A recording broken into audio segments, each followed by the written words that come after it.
তো ভাই আপনারা দেখতে পাচ্ছেন যে আমি লিজেন্ড র্যাঙ্কের মধ্যে উঠে গেছি। তো এটা খুবই কষ্টকর ছিল আসলে। আমি বিগত 6 মাস ধরে এপিক র্যাঙ্কের মধ্যে আটকেছিলাম।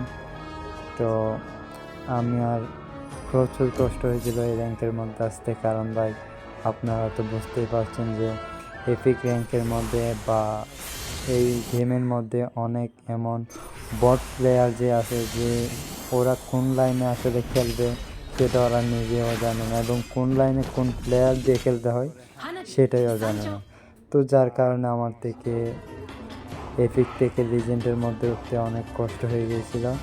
তো এটা আমার অনেক কষ্টের সাধনা যে আমি লিজেন্ডের মধ্যে উঠেছি।